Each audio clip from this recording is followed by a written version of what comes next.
Welcome to my channel Adhyan with Flow, Chapter 17, Breathing and Exchanges of Gases. Overall, we were going to study about respiration system. We can call it as a respiratory system also. Okay, so what is respiration? If I give you a term, tell me what is respiration, what you are thinking now means something is inhalation and something is exhalation.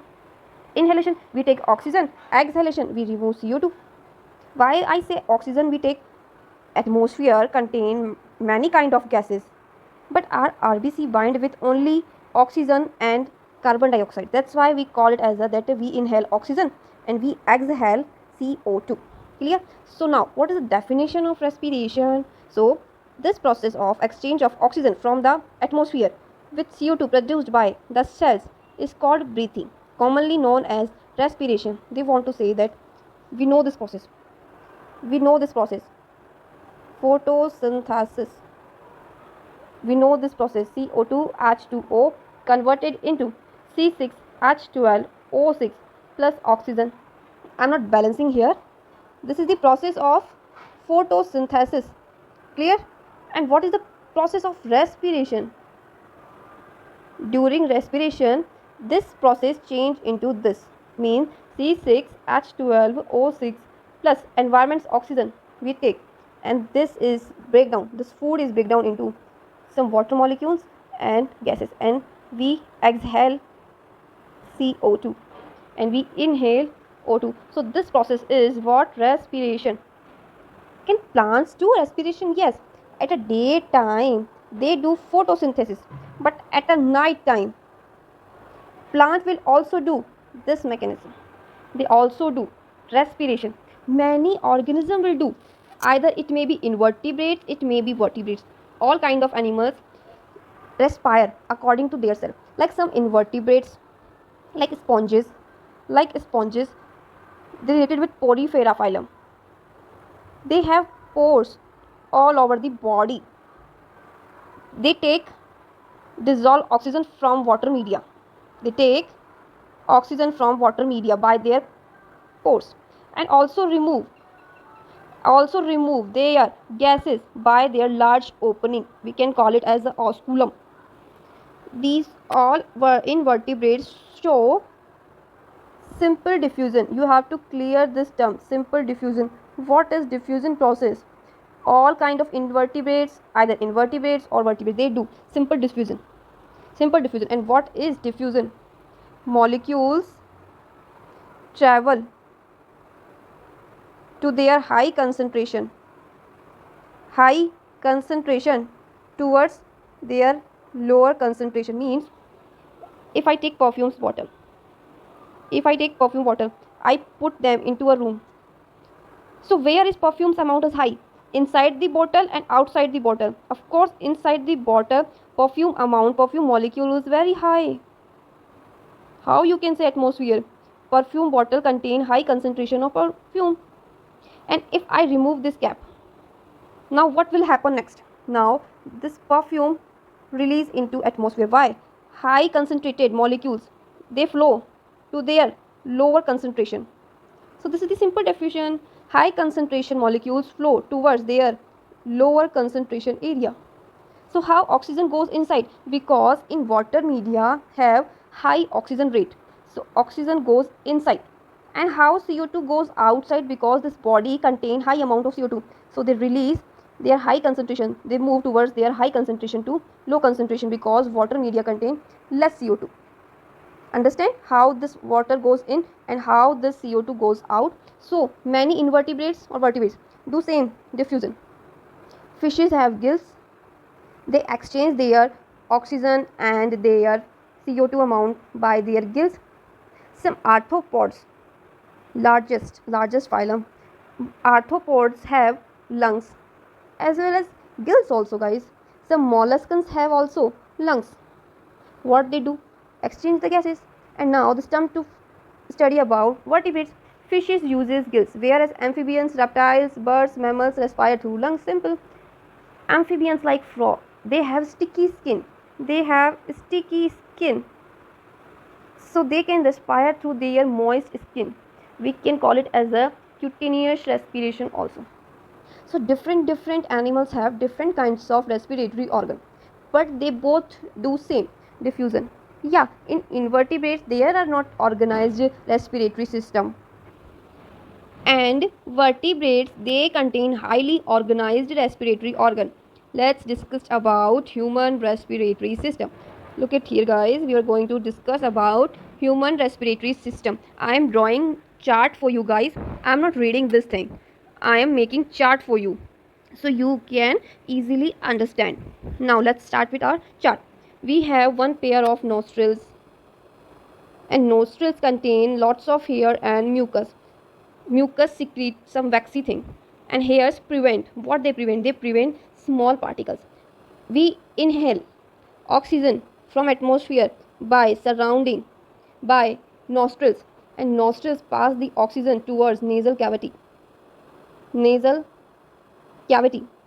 Now nasal cavity, nostrils is connected with the ending part of nostrils connected with nasal cavity, so oxygen passes towards nasal cavity, and nasal cavity passes oxygen to pharynx,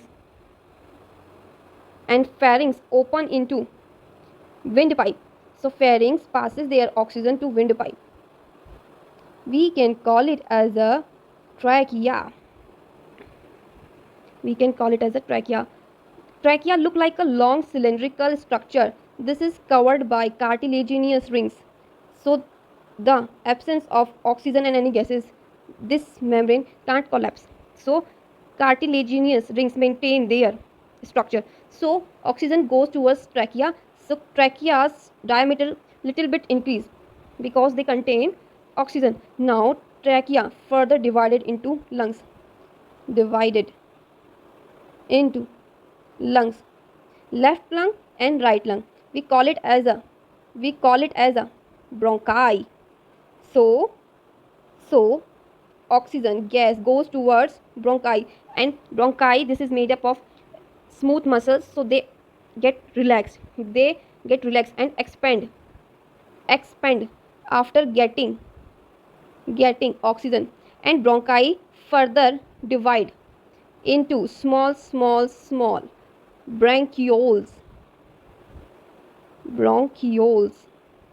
and bronchioles is attached with alveoli. Bronchioles is attached with alveoli. So after getting oxygen in bronchioles, they expand. They provide gas oxygen towards alveoli. After getting gas, alveoli is a sac-like structure, and after getting oxygen, they expand and they put some pressure on lungs.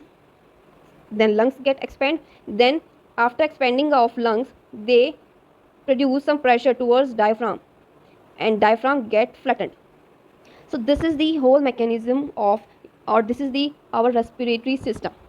Look at here, this lungs is also covered by some membrane. We call it as the pleura membrane, and this is the filled with their fluid, so membranes can't overlap. Look at here, this is your respiratory system. This is your epiglottis, so food can goes in esophagus, and air can goes towards trachea. So trachea, this is a long cylindrical structure, and now trachea passes oxygen towards their bronchi. These are bronchi. Bronchi we can also call it as a bronchus. Okay, and another thing, here also bronchus are divided, and bronchus further divided into many multiple tubules. We call it as the bronchioles, and ending part of bronchioles attached with sac-like structure, we call it as the alveoli.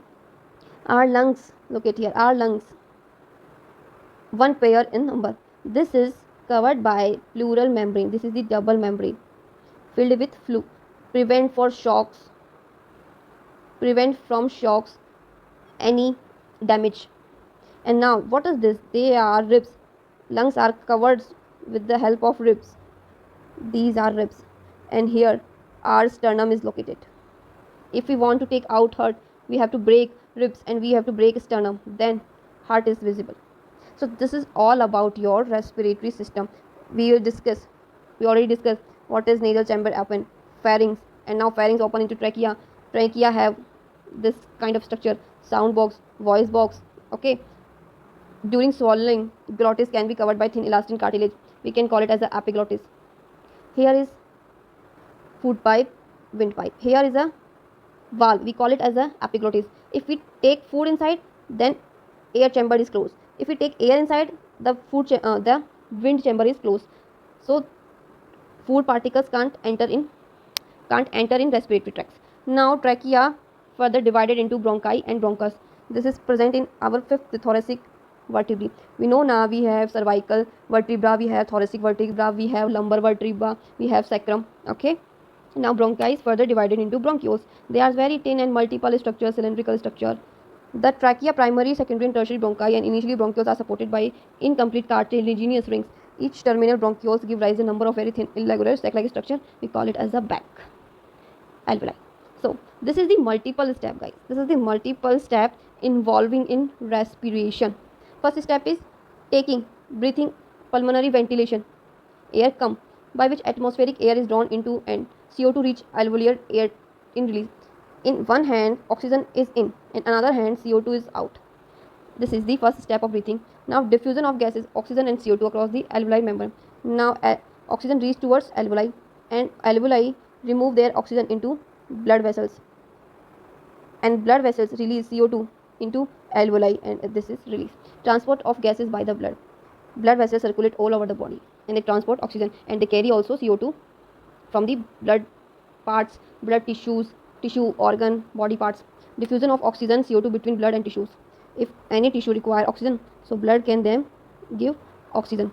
If tissues have CO2, then tissue gives CO2 to blood vessels. Utilization of oxygen by the cell for catabolic reaction and resultant release of CO2. This is called it as a cellular respiration. Now, there is some breathing mechanisms of breathing.